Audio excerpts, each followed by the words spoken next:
It's starting. All right, what's up, everybody? Welcome to another episode of the Hogmolly Hustle. We got a lot of cool stuff that happened this past week. But before we get started breaking it down and getting into our North Division deep dive and some other news we got, make sure you like and subscribe if you tune on to this and you find out that you like what we're talking about, or maybe you just like our faces. And make sure that you leave a comment below, to the side, above, wherever the comment section is, if you agree or disagree with anything we say. Without further ado, let's get started. So, Austin, always good to see you again. I don't think you've washed that Atlanta hat since the World Series, so it's kind of getting gross. But we got a lot of games here, and they kind of had a similar theme. This week was full of big upsets, little upsets, and everything in between. There's a lot of things that just were not expected. It was a bettor's worst nightmare, as they might say. So, first up, this is a big one. Titans beat the Rams. They're on a 5-game winning streak without Derrick Henry. I said it. There's a lot of other people that said it. The Titans, without Derrick Henry, they're nothing. But, have to remember, this is a well-coached defensive team, and they can stay afloat. Now, as we get down the stretch, we'll have to see what happens with this team, but beating the Rams and making Matthew Stafford look silly. Like, there were some times out there where you thought, hey, Jared Goff's still out there. It was a pretty rough game for the Rams. Anything to add? We'll move on. Yeah, if I had told you on Saturday that the Titans would have 194 total yards in that game, do you think that they would be anywhere near close enough to beating the Rams? I don't think that I would have predicted that. The loss of Derrick Henry was obviously something that I feared for the Titans. But like you said, man, their defense just stepped up big. They're going to need that going forth. I think they'll get some contributions from Adrian Peterson. They'll milk that for everything they can. But at the end of the day, they're just going to have to step up on the defensive side of the ball if they want to, keep winning ball games. And right now they're 7-2, and I think they'll definitely take that considering what they've been through this season. I mean, it surprised me. I was wrong. And now we'll see how the season ends to see if I was wrong. But right now they're playing really well, and they're hot. And they beat a pretty good team. And going down the stretch, we'll have to see what happens to this team. But the Titans are playing really well, and they're into the discussions for a certain free agent who we'll talk about a little bit later. Another game here, we'll kind of skirt past some of these. But the Chiefs beat the Packers. This one's a big deal because the Chiefs didn't beat the Packers by a lot when they were playing Jordan Love. Of course, Aaron Rodgers is out for those extenuating circumstances that he's been going through recently with COVID and all the other issues. We'll talk a little bit more about that later. But the Chiefs beat the Packers 13-7. Not a super surprise that they beat the Packers, given the circumstances. But they didn't beat the Packers by a lot. That's kind of surprising for some. And you can stop me whenever you need to. But the Broncos beat the Cowboys. That one was one that I know you enjoy. We try to stay unbiased here, but given our friends and our acquaintances that are Cowboys fans, it can be a relief and sometimes a joy to see the Cowboys lose. Not because we hate the Cowboys, just we hate having to hear about them so much. So that one was an interesting one. The Ravens beating the Vikings in overtime. I watched that one. And that one was crazy. I thought Anthony Barr won the game. When he tapped the pass, picked it off, I thought this is it. Now he's got to kick a field goal. It's over. And then the Vikings pulled the Vikings and they blew it. But they played really well against a good Ravens. Lamar Jackson. Lamar continues to pull out clutch victories out of nowhere. Mr. Houdini coming through when his team needs him. You'd like to see him take care of the ball just a little bit better at times. But I think that overall, if you're Baltimore, defense hasn't looked as good as we thought preseason. But you're grinding out wins, and that's what you got to do in the National Football League. Right. I do want to ask you this. We're looking at the Packers and Chiefs game. Do you think that outing is more, I guess, more telling of the Chiefs' offense and their lack of production, or on the Packers' defense and how truly legit they are? I think, like most things, it's probably a little bit of in between on that. I don't think it's either or. I think the Chiefs clearly have their problems, and the Packers' defense is clearly playing well. Now, we've seen this very defense, for the most part, some paces are a little bit different. We've seen this very defense play really, really well and then just fall off. So if they continue to play like this, they can compete with any team. If you can compete and hold the Chiefs like that, even if with their struggles, I think that's pretty telling of a really good defense. But we'll have to see how things unfold. So I think it's a little bit of the in-between, if I had to say. For me, it's the Packers without Aaron Rodgers are a completely different team. It's more difficult to move the ball, move the chains, and keep the ball out of the Chiefs' hands. But when you hold the Chiefs to 237 yards, that's pretty impressive considering Jordan Love's your quarterback and, time of possession and just the drives that you're establishing are not going to be as good as they would have been with Aaron Rodgers as your quarterback. So I thought that was a pretty solid showing by that Packers defense. And it was not a stellar showing. It wasn't that stellar first game showing where the quarterback doesn't have much tape on him and he has a really good outing. It wasn't one of those, but it wasn't a terrible outing. It wasn't awful. Jordan Love did not look like a superstar, but he played pretty well given the circumstances. Being thrust into that position, it's tough to come out and play like an all-pro. That just doesn't happen very often. So we'll see how things go. I do think there are takeaways from both sides from that game. And we could talk a little bit more about this and what the future holds for the Packers when we talk about the North deep dive a little bit later. But another Northern team to talk about, a couple Northern teams, the Browns beating the Bengals. And for some, seeing how things were going and seeing how hot the Bengals were, they saw this as a big upset. I wasn't too surprised at the outcome here. I think this Browns team is a loaded Browns team. And they made a couple of decisions here to shore up this offense for the near future. And we'll talk about that a little bit later.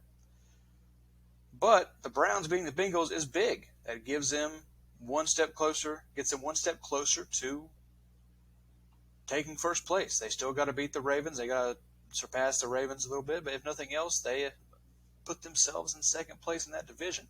Well, again, we'll talk about this a little bit later. Another game, the Jags beating the Bills.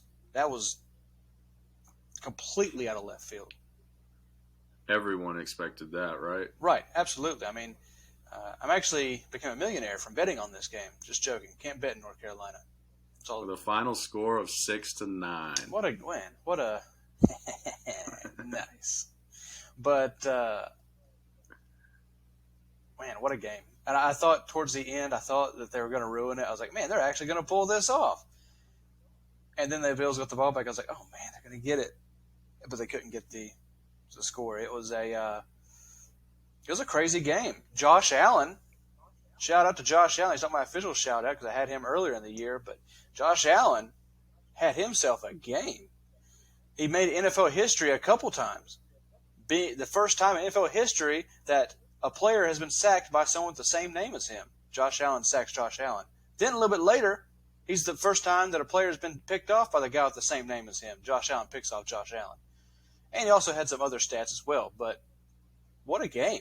Like I told you earlier, he's making plays and slowly getting back to what they drafted in the top 10 that year. And if this is how he plays, he's going to be a stud going forward. But what a game for Josh Allen. What a game for Matthew Wright, the kicker of the Jaguars. 3 for 4. MVP of that game. Obviously the big leg, the big score. He's man, what a performance. Yeah. Right. And Wright is someone who was picked up, or I always say pick up off the street, but I always think that's kind of a weird way of talking about it. They just brought somebody in for a tryout, and he gets the job, supplants Lambeau, and becomes the kicker has those big kicks over in London. And then he's played pretty well since then. After that London game, he got drug tested, randomly. But he's been playing really well. And I'm not necessarily shocked because it happens far more than especially any other position.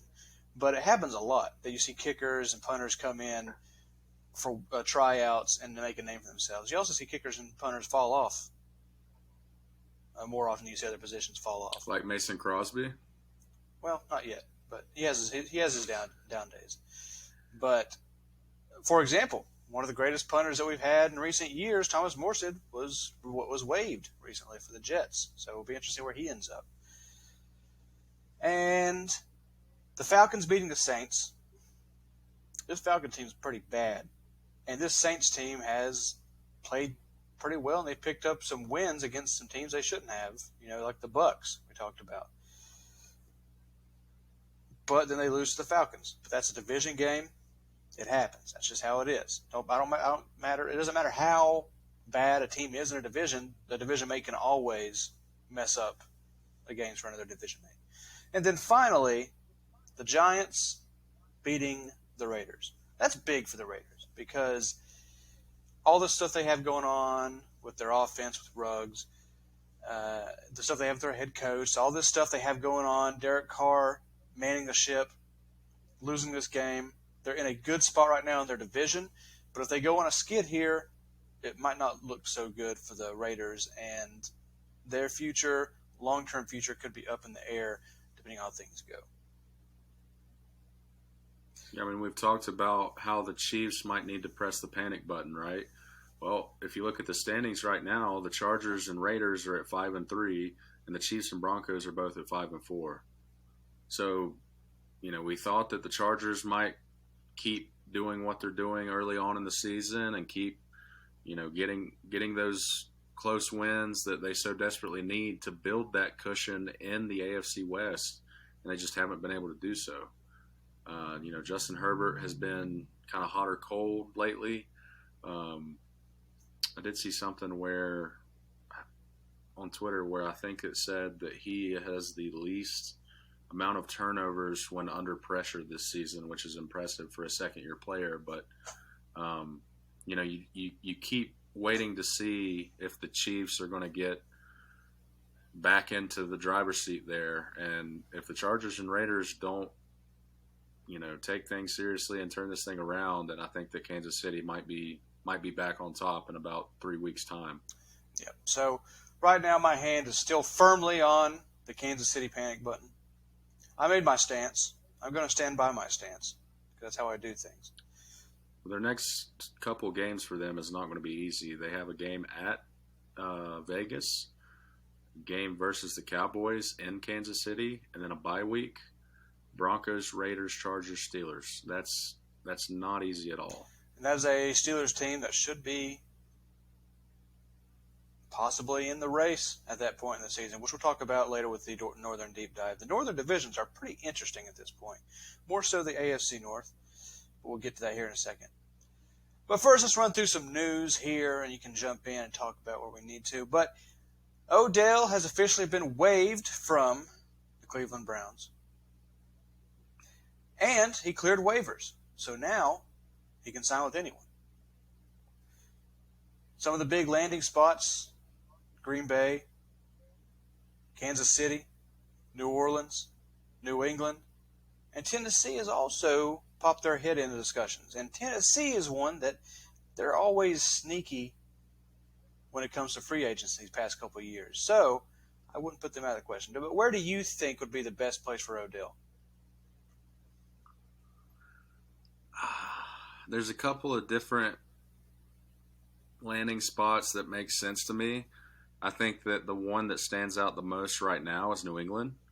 When you look at their roster, they have a lot of young, inexperienced receivers. And although Odell obviously has some theatrics and,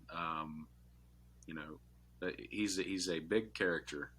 A lot of wide receivers are. And, that's not typically the mold that Belichick gravitates towards. But we have seen in the past Belichick go get a Randy Moss or go get an Antonio Brown if he thinks that the team is lacking in that department and just needs a playmaker. I think that giving Mac that type of explosiveness on the outside, assuming that Odell can regain his former form, then I think that would be a great fit for him. New England likes the short passing game. Odell has some of the better route running ability in the NFL, and I think that he can use that athleticism to kind of take a 1-year deal and reestablish his market value and see where things lie at the end of the season. But I like New England. I don't think that New Orleans is necessarily the place for him. When you look at their quarterback play and what he would be working with there, I don't know if that's something that he should pursue. Green Bay is a great option, right? Rodgers is going to be back either this week or maybe next week from the COVID IL. So what we think might be the last dance in Green Bay for Rodgers and Davante Adams.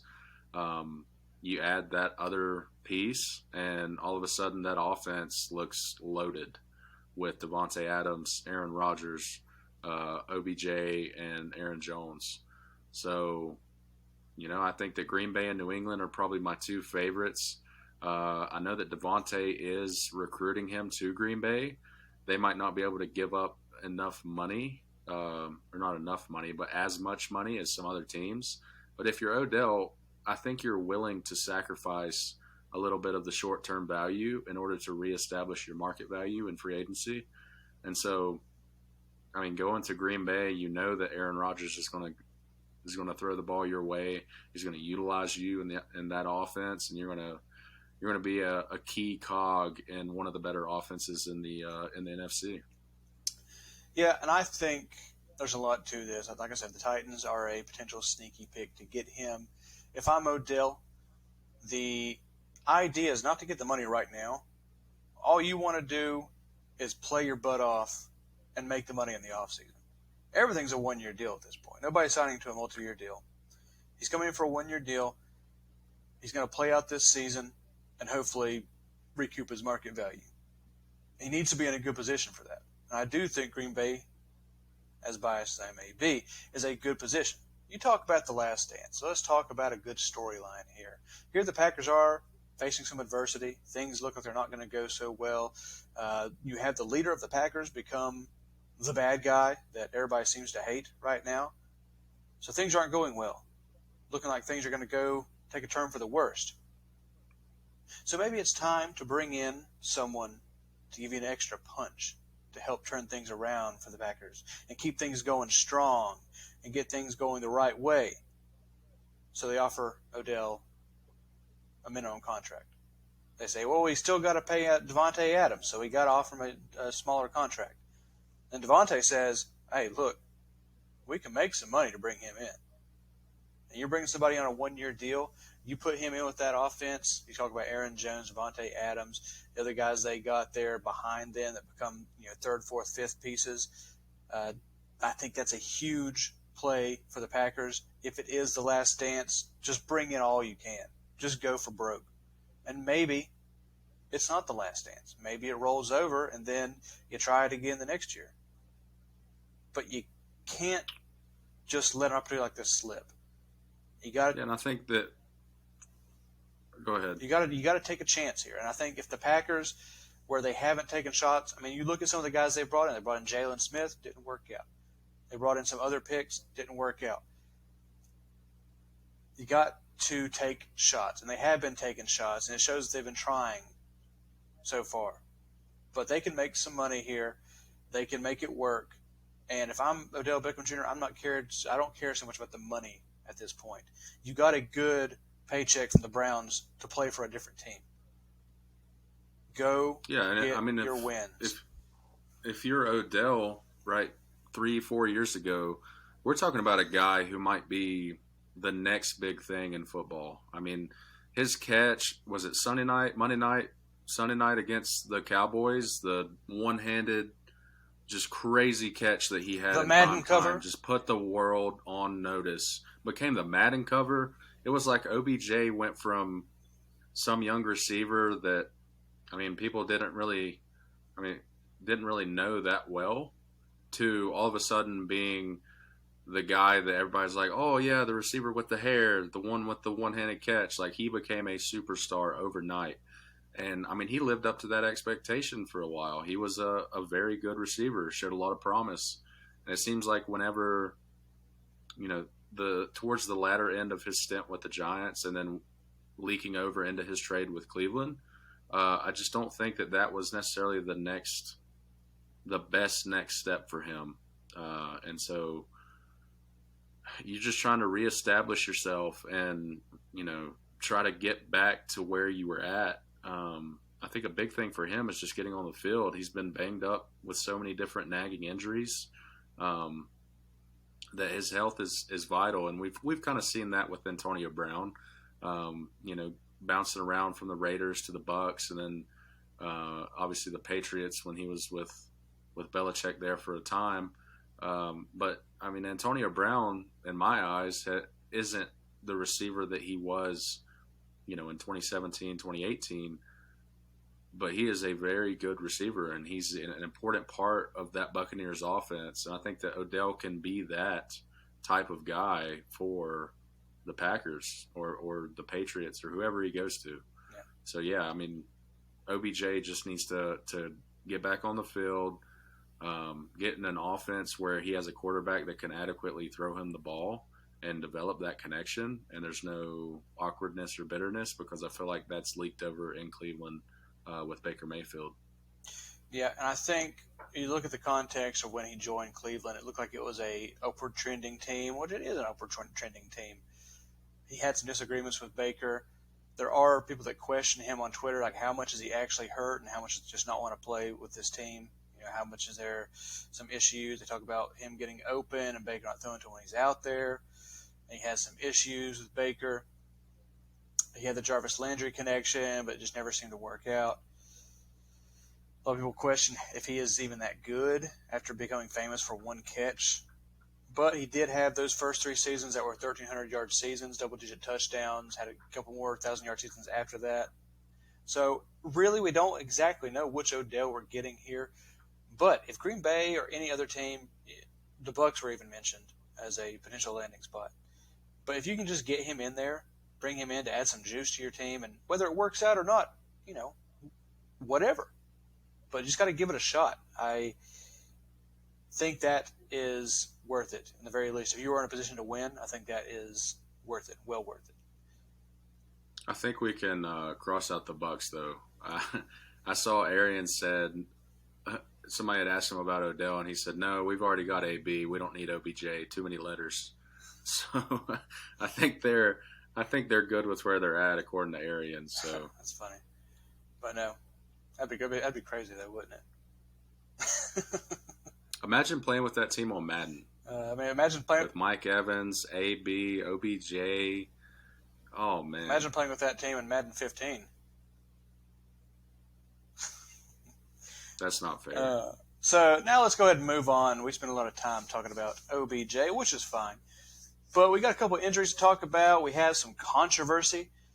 And you have a issue with the taunting situation that's going on. So we'll talk about that. That's the last bit of it. But let's go ahead and talk about Mac Jones. We mentioned the Patriots earlier. So let's go ahead and break down what happened this past week and the controversy that came from it. Yeah, so Brian Burns, the beast that he is, comes screaming off the edge and sacks Mac Jones. It's a strip sack, so the ball is bouncing all over the place. Mac Jones is on the ground. Brian Burns gets up from the sack, is trying to locate the football and trying to run to the football. Mac Jones grabs Burns' leg around the ankle, the left leg around the ankle, and proceeds to try to tackle him. And the nature in which he does, he takes both of his legs and crisscrosses them across Brian Burns' right leg and just kind of sweeps him in this twisting motion. And Burns gets injured. He comes out of the game. Can't put any weight on his foot. Questionable for this week. obviously he's a great young player. It's somebody that he had a great game against New England, and it's not something that you like to see if you're just an NFL fan, or if you're like me and you're a Panthers fan. Um, there's a lot of talk about whether or not it's a dirty play. I lean towards the side of yes, because the angles that I saw all indicate that the other players are running past Brian Burns, like 10 yards, 5, 10 yards past him, to either pick up the football and then subsequently to tackle the person who has the football.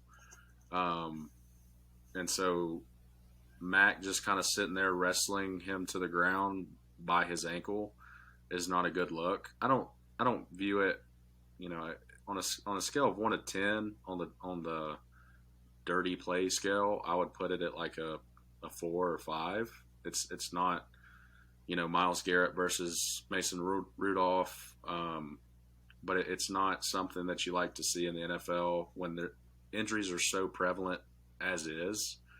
I don't know. What are your thoughts, Caleb? So I would tend to say, now I should preface this by saying I typically side with defensive players in situations like this, just out of allegiance to the defensive side of the ball. But I think it's less of a dirty play or non-dirty play and more of an unfortunate play. I think there's a lot of angles to look at this, not just camera angles, but there's a lot of ways to look at this. There's one, Mac Jones, quarterback. I don't think that he has the ability or power within his body to sweep someone like Brian Burns if Brian Burns does not want to be swept. I think you see the angle of Brian Burns jumping around, trying to get out of it. You talk about the guys running past. But if you're a quarterback, for one, you're not used to making tackles. You see him, this is a guy that sacked you, you think he picked up the ball, you grab it, you're not really paying attention to what's around you. I'm not saying I'm picking devil's advocate here. I can't tell what he saw. I don't think Mac Jones is the type of player to intentionally hurt someone. I think if you say it's a dirty play because of the outcome, not because of the action he took. I think him grabbing the ankle, you see him roll there. Brian Burns tries to get away. He spins around, jumps and spins around. Mac Jones follows him, and that's where you get that twisting motion. And it's unfortunate what happened. That's the bottom line. It's unfortunate that Brian Burns got hurt. I don't think it was intentional. I think that it is a situation that is just very unfortunate that it broke down the way that it did. But there's been a lot of Mac Jones bashing, and I just don't think it's necessary. I just do not believe that his intention was to intentionally hurt Brian Burns. And of course, he went on blast when Hassan Reddick came out and blasted Mac Jones. It's an ugly situation, but it's unfortunate. But I don't think it was a dirty play by Mac Jones. It does bother me that the NFL puts such an emphasis on protecting its players. But which players do they really care about, right? If Burns had tackled Mac Jones that way and had twisted his ankle, or had grabbed him and then Mac Jones jumped around and swarmed like you said, I'm pretty sure Burns would have a fine and, maybe even a suspension given how people react to it. It's kind of a double standard in the NFL, and it's, as somebody that played the offensive and defensive line, like, I understand that a lot of the hits that happen can't be avoided if you're already so close to the quarterback or the ball carrier. A lot of the roughing the passer penalties this year with contact, below the knees and stuff like that, when you're just trying to make a play, make a tackle, it's not malicious intent. The game is changing before our eyes, and it's way, way different than it was 10 years ago, 20 years ago. I just wish that it was a even-sided push from the NFL to protect its players, not just protect its quarterbacks. Yeah, I think a lot of that goes into, you always talk about this, they say the money makers, that's who you're trying to protect. Of course, that's the quarterbacks and a lot of the big offensive players. We know the NFL and football in general, but the NFL especially because it's what makes all this money. It's all geared to protect a lot of these players that make all the money. And unfortunately, defensive players, for the most part, are not the ones that make the most money. So, of course, some things are just not geared to protect them. Whether that be in the field of play or injury-wise, it just doesn't end up being the case. I don't necessarily think the NFL or the referees are against the defensive players. I just think it's how it breaks down. But you talked about if Brian Burns were to have tackled Mac Jones like that. For one, I think if he would have wrapped up Mac Jones' leg and Mac Jones would have jumped away, I'm pretty sure Brian Burns is ripping Mac Jones' leg out of socket at that point because Brian Burns is a stud who's a physical freak. No, he is, but he only has like 35 pounds on Mac Jones. But that's all muscle. So, I mean, the notion that Mac couldn't tackle him whenever he had his leg wrapped up with his legs, and like, I don't know. I think that Mac is capable, especially while laying on the ground in that setting. If he was an open field tackle, Mac couldn't tackle a hay bale. But I don't know. I think that it's something that I'm not happy to see. But I don't view it in the same light as some of the like really dirty plays that we've seen in the NFL in certain situations in the last 10, 15 years. Well, one experience I had in my limited playing experience, there was someone with the ball at this point. I had reached a tackle. I had him by the ankles because I missed everything else with the tackle, but I had his ankle. And you're just sitting there at that point. You're focused on nothing else but looking at his ankle and making sure he doesn't get away. And he's jumping, trying to get away, natural instinct, waiting for someone to show up. And eventually this tall, lanky white dude comes over and tackles him and makes a big play there. You know who I'm talking about. Then he makes the play eventually, and then things work out. In this case, Brian Burns did not have the ball.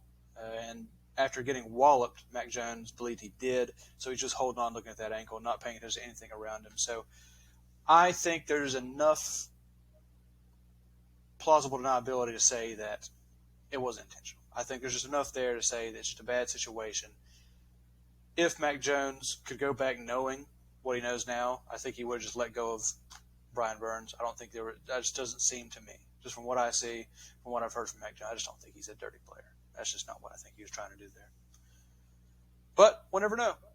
But it is going to be something that talks about for a couple weeks, and then depending on what happens to Brian Burns, if he heals up, people will forget about it, and we'll just move on. Panthers fans might not. They like to hang on to things.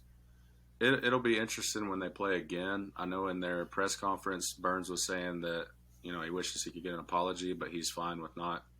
It is what it is. But he was saying, happy hunting for defensive ends, which is kind of cool. I mean, I don't like that the way that sounds, to where it sounds like a happy hunting, an injury type hunting, but I mean, he obviously doesn't mean that.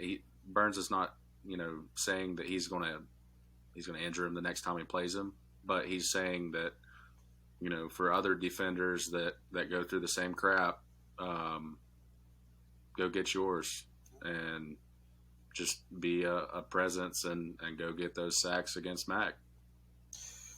And when they play again, I might decide to rip your helmet off and hit you with it, Mac. He might be saying that. That might be the subtext with what he's saying there. But never condone that. But let's go ahead and move on to some other news we got here. Wilson might be back for the Seahawks, and we'll talk a little bit about that with the Northern Deep Dive because they play the Packers this upcoming week. I'm not sure I like him coming back. From what I hear from all the medical hats in the field, there's no way that screw is healed in his throwing hand. And to come back at this point, it's just very risky. I mean, he's very tough. Russell Wilson's one of the toughest quarterbacks in the NFL. But there's just some things that, there's some things you just can't speed up. I don't think that this is a situation where I would try to throw him back out there just as soon as possible. I think that even if the Seahawks have Russell, there's still a decent shot that they don't make the playoffs. They're in a tough division. We've seen the way the NFC has kind of taken shape. It's not one of the better Seahawks teams that we've seen in the last 10 years. Their defense is incomplete. They got some question marks in the offensive line. They're another team that was rumored for OBJ, so that's a possibility. But I don't like rushing back your franchise quarterback, even though this might be a make it or break it season for the Seahawks. We've talked about how Russ might want out. He had kind of indicated such during the offseason. Some rumors about maybe Pete Carroll going back to USC. Who knows? The next several months will be, I'm sure, a whirlwind for Seattle. But I just hope that he stays healthy, and I hope that it's healed and he's able to be the Russell Wilson that we've all grown to love. The fourth quarter hero, the guy that just is one of the best at managing the game in the NFL. Yeah, and I think it could be a make or break week for the Seahawks as well, which I think if he's wanting to come back, they're willing to let him come back because it's a tough Packers defense. So even with him coming back, who knows what could happen. But we'll see what happens. Not a big fan of him coming back just because of what I hear from the medical hats, but what do I know? And the last injury we'll talk about is Paratus for the Panthers. Another Panthers story here. Starting center goes out. What do you think? Give me your expert opinion as a Panthers fan. Before the injury, I figured that Carolina would probably move on from him in the offseason. I believe his contract expires after the 2021 year. I'm all in on Linderbaum. So, that's who I want in the draft. That's who I'm praying falls to us, regardless of where we're picking at. But, in the short term, it's not great. Our offensive line's banged up in 3 separate positions. Guys that weren't supposed to play a big role are, and some of them have performed really well. Others have struggled. It's just kind of throwing everything out there and seeing what sticks, and a lot of it's not sticking. So, you've got the injury now to Darnold. He's out 4 to 6 weeks. The nails are being driven into the Panthers' coffin slowly but surely. But you know who's ready to pull those nails out of the coffin and get that corpse out and revitalize it? Matt frickin' Barkley. Another USC quarterback. Can't wait. So, you want to talk about some taunting stuff, but we'll go. Let me push this to the deep dive because we'll talk about with the Bears. I think that's going to factor in if I had to take a wild gander. So let's look at this deep dive. We've done one for every division. This is the last. This will wrap up our deep dive series for the year. I've really enjoyed it. I think the way that it's worked out is turning out pretty nicely because these northern divisions, there's a lot of questions, more so in the AFC, but the NFC has some questions as well. So the Packers in the NFC North, they're in full control. Of course, there's always catastrophes that could happen. You have the COVID situation right now. If they go on a skid here, it doesn't look great. But the teams behind them, the Vikings, the Bears, the Lions, they're not really in a position to pass the Packers. They have some interesting qualities that we'll get to when we get to their team. But the Packers are in the driver's seat right now. And they have some issues. Aaron Rodgers possibly being out this week against the Seahawks. And they have some good news. Their starting left tackle, David Bakhtiari, could be back this week, which is good for football, good for offensive linemen, and good for everybody that loves football and beer chugging. He's one of my favorites in the NFL, dude. He's such a cool guy. And just watching his film, he's a guy that he's lucky enough to be able to screw up on some of the technique and still power through and just use his athleticism and brute strength to complete his assignment. And that's just awesome to watch. Great hair, too. And I think that we should, in honor of the possibility of David Bakhtiari coming back, I believe that you should grab whatever you have nearby and let's take a little bit of a chug. I got my Coca-Cola here. We're not sponsored, unfortunately, but let's chug Hey, one for this is David a Bakhtiari. Hogmolly hustle, baby. I got straight syrup. Woo! Look Let's at that. go. I don't envy you, but let's go. I'll take a shot for David. All right.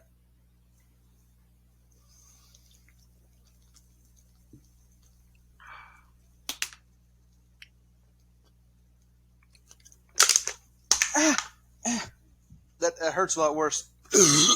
Oh, sorry, everybody. I've been awaiting his comeback for literally a year now. Yeah. Like when I heard that news last season, I was devastated. So I mean, having him back, that's a huge boost for the Packers. We talk about them, you got the injury to Jair Alexander, the possibility of bringing in OBJ. If they can get everything clicking on all cylinders by playoff time, look out. I mean, they could seriously be the NFC team to beat by then. Now, in Bakhtiari's absence, the shining star on Green Bay's offensive line has been Elton Jenkins. He's been moving around. He's been playing tackle. He's been playing guard, some center. The dude's been going around playing every position. And while this offensive line's been swapping around in Bakhtiari's absence, Elton Jenkins has been giving them the stability they need to keep on winning games. And that can't be overshadowed. I think that's a very impressive thing. And you get him and let him stay in one spot, bring back Bakhtiari, that's great. So I really like the Packers if they can keep going forward. Jenkins is a Swiss Army knife, and having that versatility is going to be big for him whenever it comes payday, right? When his agent starts negotiating a contract and he can tell them, look, I have played 3 separate positions and have been solid or great at each of them. I mean, we're talking about other guys that have gotten breaded up this week. Jenkins might be on his way pretty soon. Yeah, I would agree. And this is a discussion for another time, but we can talk about the dangers and benefits of switching someone's position on the offensive line multiple times. That's a discussion for another time here. Let's move on to the Vikings, if you will. The Vikings are in a pretty good spot here to possibly make a run for it. They're having some close games. The NFC is going to be a little bit tight towards the end. Maybe they can try to fight for that 7th spot. They had a really close game this past week, losing by 3 points to a good Ravens team. They've had other close games throughout the season. They're making decent plays on defense. I think it's Zimmer's last year in Minnesota. 3-5. The Bears are also 3-5. The Lions are not 3-5.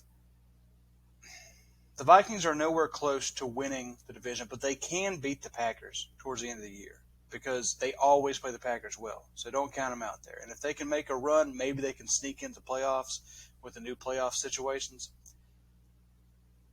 I like what I see with some of the Viking stuff, but you have some issues there. And you also have a big story coming out of Minnesota with Dalvin Cook. Not a lot of details, but there's a big domestic abuse situation with Dalvin Cook where he claims he was a victim of domestic abuse, and there are some text messages that come out saying that he may not be the one that's being abused. We don't have all the details, so there's not really any use talking about it.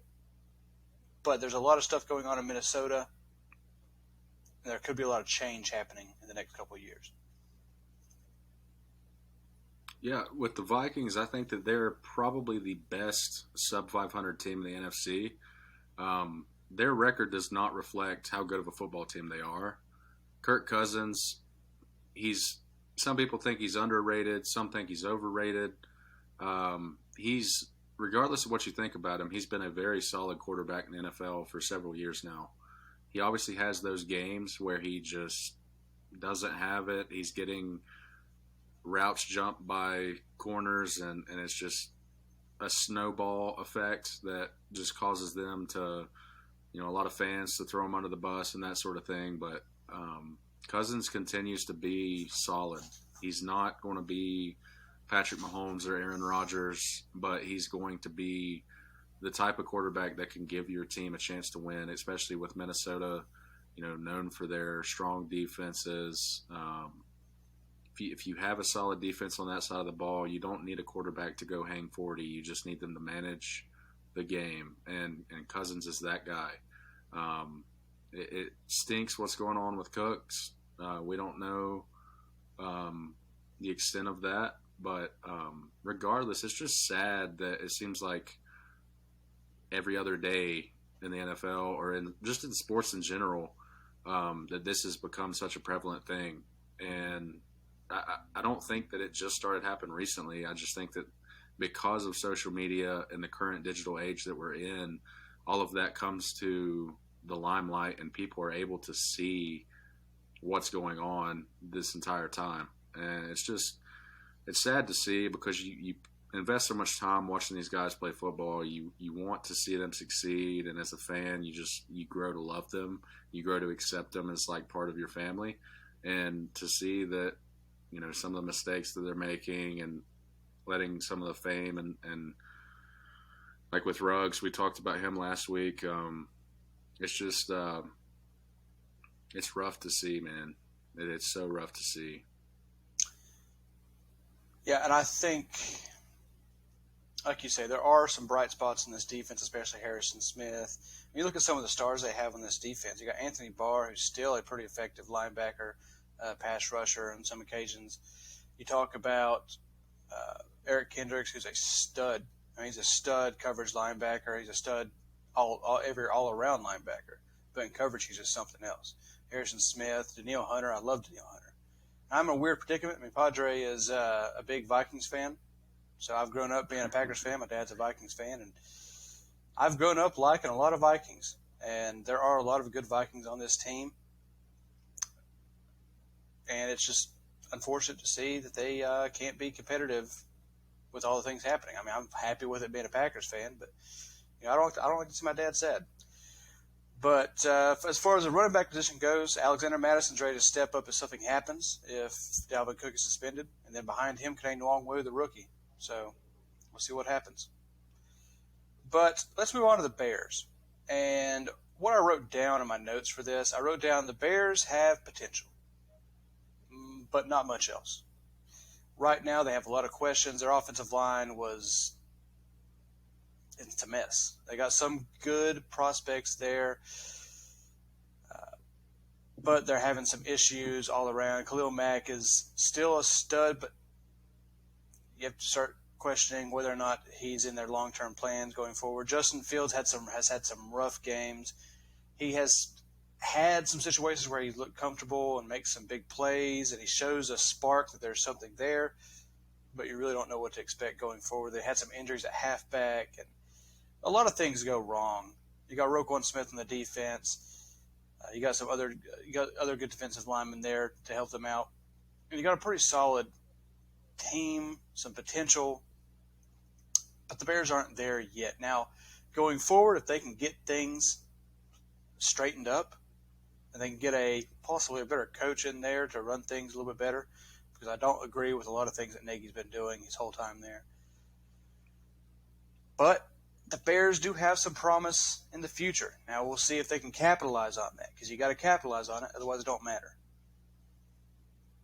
I thought it was encouraging to see Justin Fields kind of step into the spotlight on Monday Night Football. Fourth quarter, team needs you to just rally the troops and go get a touchdown, and he did just that. It was encouraging to see. Love seeing young guys like Justin Fields get their moment and step up and just hit it out of the park. They didn't win the game. It's not on Fields. He did his part. That Bears defense is just not what it used to be. 3 years ago, we're talking about the Bears defense being one of the best in the NFL. Their secondary is super, super good. They've got linebackers that fly around and all over the place that are also pretty decent in coverage. And then, of course, Khalil Mack, Leonard Floyd off the edge. You've got Eddie Goldman clogging up the middle. It was really, really one of the best defenses in the NFL. And now it's just not the case. They're giving up more points than they have in years past. They're not holding the opponent in third and fourth down like they should. And I think that some of that is their scheme. But regardless, it's just not ideal for them whenever they finally get a quarterback that they feel strongly about. That now all of a sudden their defense is kind of lacking the pieces that it needs. I don't want to bash you publicly, but I have to because of the situation. It's not Leonard Floyd anymore, but instead. I know. I was. Oh, were you saying before? I was saying like in 17, 18. You're good. But you didn't even mention Robert Quinn, man. Yeah, I mean, Robert UNC, Quinn's, man. UNC, you got to mention him. I love my Tar Heels. It doesn't sit well with me that Robert Quinn continues to line up in the neutral zone. That's you can't have those dumb penalties and expect to win football games. It's not that hard. Like if you're in the NFL and you're on the offensive defensive line, your goal should be to not have stupid penalties like that. Simple 5 yards, negate certain interceptions or fumbles that the Bears might cause. It's just such a momentum killer. You can't be doing that. And Robert Quinn knows that, right? He's like 30 years old. He's a veteran. He's been around, been on some really good teams.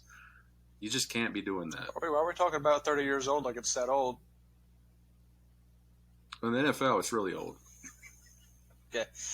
But yeah, so I'm sorry I didn't get to show you. The standard's different. All right. So I misunderstood what you were saying. Anyway, now we can move on to the Lions. We don't need to spend much time with the Lions. I said... Real quick. Did the Lions win a game this year? Yes.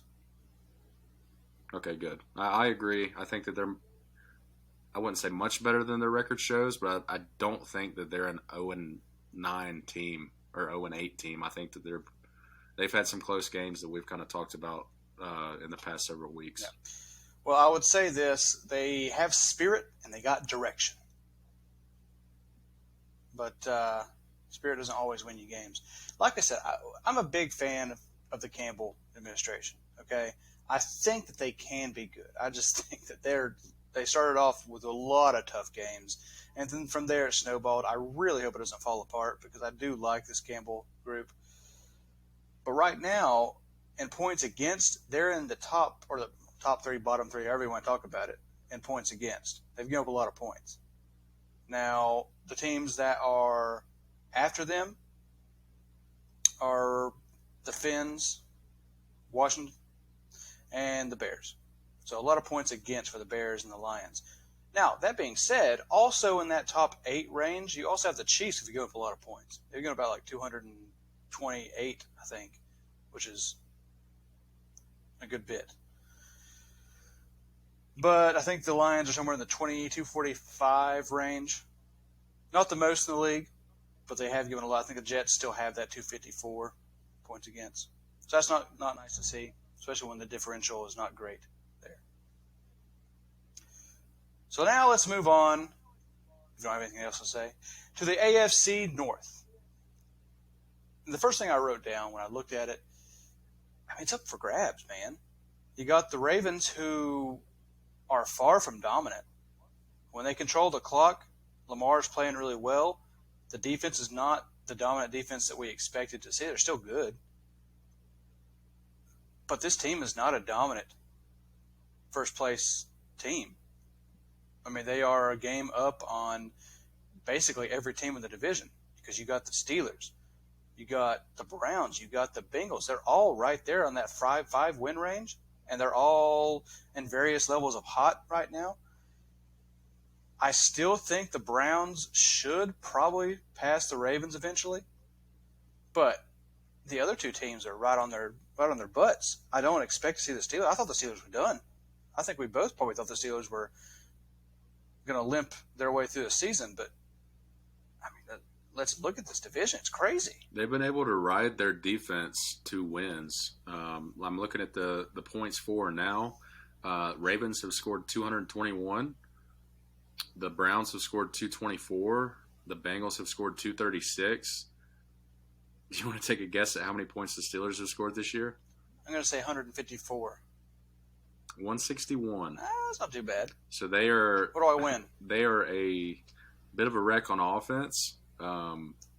Ben's arm is not what it used to be. short passes. You run it with Najee, and we kind of talked about how their offensive line is not as good as it was in years past. But then points allowed, the Bengals have given up 203. Ravens and Browns kind of equal at 195 and 196, and then the Steelers have given up the least with 169. That's pretty impressive. Even with a couple of injuries on that defense, they've still been able to just stay relevant and just win enough to keep them afloat. I think that the winner of this division is going to be the team that can establish themselves by winning division games. I think that you look at the swings that are able to take place. The Ravens, they still play the Browns twice. They still play the Steelers twice. That's going to ultimately decide the division. Who wants to show up and beat their rivals both at home and on the road? And whoever does that is going to be taking the division crown. Yep, I would agree. I think that's going to be the story for this division. Some other stories within the division. That's a good summation. I don't know if there's anything else you can say about the division. There's just a lot of stories going on. Every team's kind of hot, different levels. If you look at a couple of contracts that got signed, the Browns shoring up their offense for the foreseeable future. Joel Bitonio, Wyatt Teller, both signing 4-year deals, relatively the same contract. I think that's huge. Wyatt Teller is going to be my big boy shout-out. Spoiler, so I'm going to switch over there. It's always nice to see a young guy get his due, to get a big contract. Bitonio's already been paid before, but it's always nice to see him get a second paycheck, get a nice little contract. That's good. I like that. Big Ben had a pretty good game against the Bears. I was able to win there, get up some good points. Not enough for me to win my fantasy matchup, unfortunately. But we'll see what happens with the division. I really don't know. So let's go ahead and say this. If you had to say right now, who wins the division? I'll go with the Ravens. Okay. I'm going to go with Cleveland myself. I mean, I like Cleveland. I think they're a talented team. But I think when it comes down to winning the division, the Ravens already have a game up on the other two. I don't. When I say the other two, I don't view Cincinnati necessarily in the same light. I think they're a team that kind of burn bright and die young. I don't think that they're going to be a playoff team, or at least a division winner. They could still push for a wild card. But with the Browns and Baker Mayfield's shoulder, I don't trust that won't come back up and that he won't, be the guy that they need him to be. I think that having Lamar in that division, he's shown us that he can pass the ball better than advertised. And even though they have some injuries to overcome, I think that they have the firepower to do so. I expect the Steelers to fade a little bit, and I just can't trust Baker with that shoulder. I know it's not his throwing shoulder, but it's still such a nagging injury.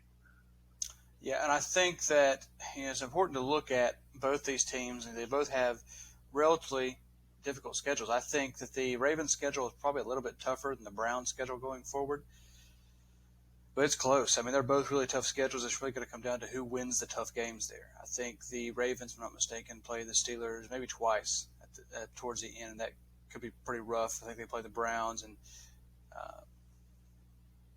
it's going to be tough. And a sneaky good team for OBJ to sign with would be Baltimore. That would be interesting. Lamar doesn't have that type of receiver in that offense, and if he did, it would open some things up for him in the run game. Yeah, so we'll see what happens. It's a sneaky pick. I think the more reasonable sneaky pick would be to have him go to Tennessee. But we'll see. We'll see what happens. But that is a developing story. But if that is that, let's go ahead and move on to our big boy shout-outs. And there's no spoiler here who my first big boy shout-out is. It's Wyatt Teller for the Cleveland Browns. Signed up a big 4-year deal. I heard you crunching numbers earlier. Did you get the numbers exactly what that is? On Teller, Yes. it is 4-year, 56.8, and on Batonio, I believe it was 3-year, 48 million, according to Field Yates. So, combined with Jedrick Wills' rookie deal, Batonio's obviously big contract, J.C. Treader, Wyatt Teller, and Jack Conklin, they've got somewhere between 150 to 200 mil locked up on that offensive line in the next 4 years. Which is, you'll love to see it. You love to see big boys get paid. You have to go back and look at a study of how often that works out for teams to see if this is going to be a good thing for the Browns. We'll talk about this for the next couple of years and see what the impact is. Got to love shoring up that offensive line.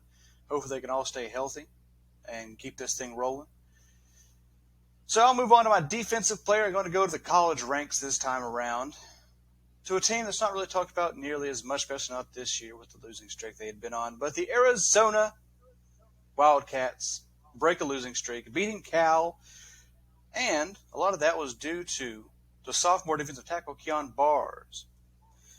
He had about 5 tackles this game, 3 tackles for loss, 2.5 sacks, and of course led them to a big win here.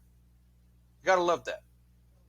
He's about 295, 300, maybe a little bit smaller, depending on what weights you like to use there. So definitely had a performance to put him on the map for some people.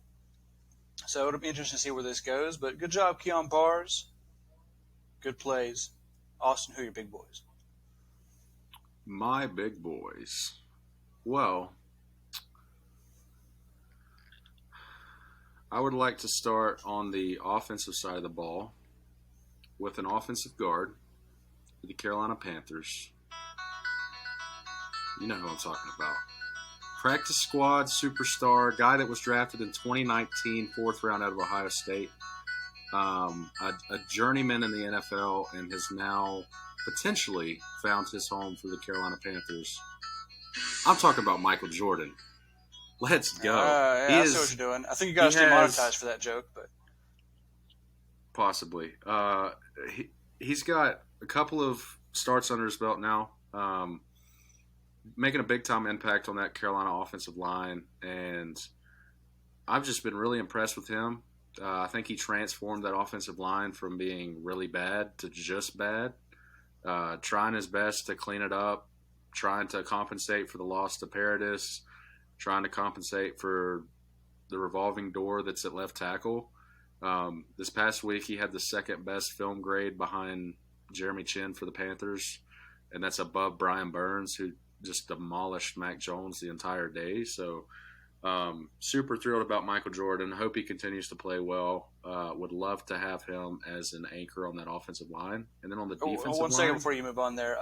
While you're talking about the Panthers offensive line, maybe this guy makes it into our shout-outs eventually, but I do like Christensen for the Panthers. I think that he is trending upwards for the offensive line there. I'd like to see where he develops and goes after this point. Yeah, I like Christensen coming out. I don't know if he'll project long-term as a guard or tackle, but if he gets the necessary reps, there's no reason why he can't be a solid starter in the NFL. He is supremely athletic. He really is. One of the most athletic offensive linemen that I've seen coming out in a couple of years. And then on the defensive side of the ball, I've got Taylor Stallworth, another guy that is a journeyman. Believe he's from Ohio State as well. 26 years old, 6'2", 305, just a massive human being. And this past Thursday, he had the game of his life against the New York Jets. I know that the Jets' offensive line is not the greatest, but he was just so disruptive the entire game. He had 2 sacks. He had a tip pass that led to an interception, 2 or 3 tackles for loss that I remember. He just uses a variety of rush, rip, swim moves to get to the quarterback. And to be an interior guy and get that pressure is huge for the Colts. I think the Colts are not done making noise.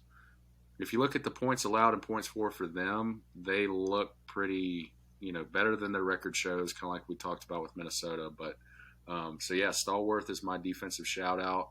Hope that he continues to get the playing time he needs. He did that on only 22 snaps on Thursday. So if he gets a full banquet of playing time, I mean, you might see somebody get hungry and go on a run to try to set himself up long term. All right, I like that. So we still got some time here for the time we usually have allotted for us. So let's go ahead and move on for the preview of next week. We've got a lot of games here that could potentially be big games. Of course, you look at last week, there were some games that weren't projected to be big games. They ended up being big games the way they ended up. For the ones that I'm looking at, if I miss any, you can go ahead and mention it. The Browns versus Patriots, big game. This is a big turning point for either team going forward. The Browns need to win this game to have a chance to win that division. The Chiefs-Raiders, this could be potentially a very damaging game for the Chiefs or the Raiders, depending how this works out. Carr has beaten the Chiefs before, and you would expect that he's wanting to beat the Chiefs this year with all the problems the Chiefs have been having. It would be a bright spot for the Raiders given how their season has gone. The Saints and Titans, who's real? Who's not real? You got the Saints and Titans, what's going to happen? And a little side note, there's a lot of questions to be had about the Green Bay Packers and the Seattle Seahawks game. Who's going to be starting at quarterback? You could potentially see both quarterbacks being out this week, and then you have Jordan Love and Geno Smith. So those are the games that I'm looking at. If I missed anything, or if you want to chime in on those, go ahead and hop in. I think you covered it pretty well. I'm interested to see if the Titans can keep the ball rolling, go win 6 straight. I got my eyes on that Minnesota Chargers game. Vikings Chargers, it's going to be at SoFi Stadium, 4 o'clock Eastern on Fox. I think that's going to be a sneaky, underrated game. I think it'll be a close game. I'm thinking something like Chargers 24, Vikings 23, something like that. Maybe a nail biter. Just an entertaining game. A lot of talent on both sides of the football. And yeah, I'm looking forward to that Sunday night game with the Chiefs and Raiders. Yeah, that's another one. It's a really good one. That the Chargers playing against the Vikings. Vikings, like I said, sneaky good team. Like, they got a good defense. We've seen what good defenses do to that Chargers offense. You know, he's still a young quarterback, as good as he is with Herbert, but we don't know what to expect. 24-23 is what you say. I can see 24-14, anywhere from 24-14 to 24-23. So there's a lot of things that could happen there. I think the Chargers should sneak away with that one, but if they don't, that's big. That could be a big, damaging game for the Chargers. So we'll see what happens. Those are the games we're going to look at. But before we leave, again, if you guys have followed with us so far, make sure you like, subscribe. Leave a comment if you agree or disagree with us. So before we depart, I wanted to let you have a chance to talk about the taunting situation that you had brought up earlier and you want to talk about. So this is our final word. After this, we'll head on out. What's the final word, Captain? I mean, those that know me best know that I'm a big baseball guy as well. And in baseball, there was a huge push about 2 years ago. You got the emergence of Tatis and Acuna and Soto and all these different young, vibrant personalities that baseball fans want to get to know. They want to get to know their personalities. It helps fans connect on a different level than just watching them play, but it lets them know more about them as a person. And so there was this huge push behind letting the kids play. And I just wish that the NFL would step back and kind of adopt that, because in years past, I think about the Chad Ochocinco river dance in the end zone. I think about Steve Smith rowing his canoe in the end zone versus the Vikings. T.O. with his popcorn, throwing it in the helmet. Like Joe Horn with the cell phone hidden in the, you like to see celebrations. You like to see Jared Allen, right? Another big guy. Get a sack, come up, and stir the pot. You like to see that, and it shows the emotions of the players. It shows that these guys are human, that they're super, super thrilled to put on for that city that they're playing in, and to represent that fan base, and just to go out and do their best to win, and do their best to do the best that they can at their position with the ability that God's given them. And when you see, I'm drawing a blank on his name, the linebacker for Chicago on Monday night, make a huge sack in the fourth quarter. I believe this guy was a practice squad signee who came in that week in an emergency situation to fill in for someone else. So imagine, Caleb, you're sitting on the practice squad. You're not sure what city you'll be in 6 months from now, and then all of a sudden they call you and say, "Hey, buddy, we need you to play this week." You get called up. You make a huge fourth down sack, and you do a 360 spinning kick that doesn't hit anybody. It's just, a sack celebration. And then you get pinned with a penalty that could have potentially cost the Bears the game. I'm just so sick of the taunting penalties. Like, just let the kids play. If it had an ill intent and was directed at the other team, then that would be different. But just, you should be able to celebrate scoring touchdowns in front of 60,000 people. I mean, what's so wrong about wanting to, let the linemen spike the ball and, do these different celebrations in the NFL? Every kid has always dreamed of that. We practice this in our backyards, pretending like you're Joe Montana in the Super Bowl, or you're Aaron Donald and you just made the biggest sack of your career. Like, all this different stuff. Like, why can we not just let the kids play? And so that's my hope for the NFL. And I hope that they can evaluate this and recognize that it's hurting the game more than it's helping. And although you can have a big emphasis on sportsmanship, I don't think that this is the way to do it. Definitely something that's going to be a developing story going forward. Thanks for tuning in. Again,